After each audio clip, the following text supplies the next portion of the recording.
నమస్సులు. ఈనాటి ఈ పుస్తక ఆవిష్కరణ మహోత్సవం వల్ల వసుల గారి జీవితం ధన్యమైందని అనుకుంటున్నాను. ఎందుకంటే ఎందుకు మాట అంటున్నానంటే మా నాన్న కూడా చాలా కట్టలు చాలా రాసేవారు అనమాట. రాసారు ఆయన లేరు. తర్వాత పుస్తకం ముద్రించాలనుకుంటే కనీసం ఒక్క పేపర్ కూడా మేము దాచుకోలేకపోయాం. ఇప్పటికి కూడా నేను బాధపడుతుండే విషయం. ఇలా పుస్తక ఆవిష్కరణ చేస్తుంటే నిజంగా మా నాన్న పుస్తకాన్ని ఆవిష్కరిస్తున్నట్టుగా నాకు ఒళ్ళు పులకరిస్తోంది. ఆశ్చర్యకరమైన విషయం ఏంటంటే మా నాన్న పేరు కూడా నరసింహారావు. తర్వాత తండ్రి సాహిత్యాన్ని మరికొన్ని తరాలు చూసుకోవాలని ఆవిడ తాపత్రయపడుతూ ఆ పుస్తకాన్ని ముద్రించాలని ముద్రణలో కావచ్చు కానీ ఎన్నో జాగ్రత్తలు తీసుకొని మొదటి ఆవిష్కరణ 2003లో జరిగింది. అప్పుడు 7 మంది మాత్రమే ముందు వాటికి రాశారు. రెండవ ముద్రణకి ఇప్పుడు మరో 14 మంది. ఆ మొదటి ముద్రణకి రెండవ ముద్రణకి మధ్యలో 21 సంవత్సరాలు గ్యాప్ ఉంది. ముందు మాటకి రాసిన వాళ్ళు కూడా 21 మంది అవడము అది యాదృష్టమే. ఎంత గొప్ప గొప్ప పండితులు ఆ ముందు మాటలని చదువుతుంటే ఎంత గొప్పగా ఉందంటే ఒక గొప్ప అక్షర సుమాలన్నింటికి కూడా నా చేతితో ఒక పూలమాలగా గుచ్చినట్టుగా. ఎందుకన్నానంటే ఆ పుస్తకాన్ని నేనే ముద్రించడం జరిగిందనమాట. అలా ఆ పూలమాలలాగా ఆ పుస్తకాన్ని నేను చక్కగా ముద్రించడం జరిగింది. దీనికి త్వరగా చెప్పేస్తాను. నేను చెప్పాలి చాలా అనుకున్నాను కానీ టైం లేదు. దీనికి కవర్ పేజీ మాధవరావు గారు వేశారు. కనీసం 10 కవర్ పేజీలు వేసుకొని కానీ ఆమె సెలెక్ట్ చేస్తుందన్నమాట ఫైనల్గా. ఆమె పుస్తకం కవితా సుధా అని ఈ మధ్యనే జూలైలో రవీంద్ర భారతిలో ఆవిష్కరణ జరిగింది. తన పుస్తకానికి కూడా ఎంత శ్రద్ధ తీసుకోలేదు. ఒక్కటే ఒక కరెక్షన్తో కవర్ పేజీని ఆమె సెలెక్ట్ చేస్తుంది. ఈ పుస్తకానికి మాత్రం దాదాపు 10 కవర్ పేజీలు వేయించింది, 100 కరెక్షన్లు వేయించుకుంది అనమాట. అదంతా నాకు మాత్రం తెలుసు. తర్వాత వసుల గారు నాకు దాదాపు 5 సంవత్సరాల నుంచి పరిచయం. తెలుగు సాహిత్యంలో ఆమె మొదట కవిత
దేశం అంటే మట్టి కాకపోవచ్చు, కానీ దేశం అంటే మట్టే కదా.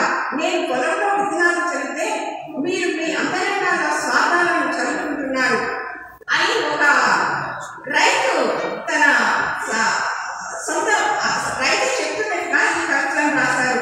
ఆ అద్భుతమైన వ్యక్తీకరణ, ఆ కవిత ఎలా ఉందంటే నా మనసు అలాగే నిలిచిపోయింది. తర్వాత ఇంకో రైటర్ పురస్కార గ్రహీత శ్రీ ప్రతాప్ చంద్రశేఖర్, వీరు వేమవాడలో ఉంటారు. రిటైర్డ్ సర్కిల్ ఇన్స్పెక్టర్, కవితలు ప్రేరణ సాంగ్స్ రాస్తుంటారు. ఈ మధ్య తెలుగు సాహిత్యంలో జాయిన్ అయ్యారు. 3 months అవుతుంది. 3 నెలలు వరుసగా మేము పెట్టే కవితల పోటీలో విన్ అయ్యారు. ప్రతి నెల మేము కవితల పోటీ నిర్వహించి విజేతలకు బహుమతులు ప్రకటించి ఆ బహుమతులు వాళ్ళ కోర్సులు పంపించి ఆ విజేతల కవితలతో మేము ఒక పుస్తకాన్ని ఎవ్రీ ఇయర్ మేము వేస్తూ జూలైలో రవీంద్రభారతిలో ఆవిష్కరణ చేస్తుంటాము. ఇప్పుడు వీరి పేరున మేము పెట్టిన ఈ కవితల పోటీలో ఈ 5 పురస్కార గ్రహీతల కవితలు కూడా మేము సంగ్రహంలోకి తీసుకొని వస్తున్నాం. వీరి కవిత ప్రతాప్ చంద్రశేఖర్ కవిత దారుణం నేనే, నిద్రకో మరొకో పగకో ప్రతీకారానికో ఎందరికో నిత్యావసర వస్తువుని నేను అంటూ మద్యపానం ఇప్పుడు సమాజంలో ఎంతగా విస్తరించుకుపోయిందో దాని పర్యవసానం పతనం అన్ని వివరించిన కవిత. అంటే మద్యపానం తానే వచ్చి కవిత చెప్తున్నట్టుగా రాశారు. తర్వాత చివరి పురస్కార గ్రహీత శ్రీమతి వసంత ఎంజపూరి, కృష్ణాబాద్లో ఉంటారు. ప్రభుత్వ సైన్స్ ఉపాధ్యాయుని. వీరు మంచి గజలు రాస్తారు. గజలు రాసి ఇక్కడ ఉన్నారా? ఇదే చూడడం తెలుగు సాహిత్యంలో ఉంటే కూడా నేను అందరినీ చూడలేదు. కవితలు గజలు బాలల గేయాలు పాటలు లఘు కవితలు రాస్తుంటారు. వీరి కవిత నేను నమ్ముతున్నాను. వైయక్తిక భావోద్వేగాలతో నిండిన కవిత ఇది. మనసులోని ఆవేదన, ఆరాటం, ఆశ ఇవన్నీ కూడా ప్రతి అక్షరంలో తొలిపిసలాడుతున్నాయి. ఇంకా ఈ 5 కూడా ఎంచుకున్న కవితాంశాలు విభిన్న అంశాలతో ఎంచుకున్నారు. ఈ 5 కవితలు కూడా ఒక ప్రముఖ దినపత్రిక పంపాను. అది అచ్చవుతాయి. తర్వాత మా సంకలనంలో కూడా ముద్రించబడతాయి. నాకు ఎంత సమయం ఇచ్చారో తెలియదు. నేను చెప్పాలనుకున్నాను కూడా కాస్త తగ్గించుకొని చెప్పి ముగిస్తున్నాను. కరీంనగర్కి రావడం ఇదే మొదటిసారి. కానీ ఇలా ఒక సాహిత్య సభకు రావడం అనేది నాకు బాగా గుర్తుంచుకుపోయే ఒక గొప్ప జ్ఞాపకంగా అనుకుంటాను. రైటర్స్ అదే కదండి పెళ్ళిళ్ళకి, అలాంటి సభల పెళ్ళిళ్ళకి, ఉత్సవాలకి అలా వెళ్ళడం, దేవుడు ఉత్సవాల కన్నా కూడా నాకు ఒక సాహిత్య సభకు వచ్చినప్పుడు కలిగే ఆనందం చాలా గొప్పగా ఉంటుంది. అక్షరమే నాకు దేవుడితో సమానం అని అనిపిస్తుంది. అక్షరమే నాకు ఫస్ట్ గురువు. అందరు మా నాన్న నాకు నేర్పించిన ఎన్నో గొప్ప విషయాలు సాహిత్యంలో ఆయన చూసి నేను నేర్చుకున్నాను, రాయడం జరిగింది. థ్యాంక్ యూ, ధన్యవాదాలండి.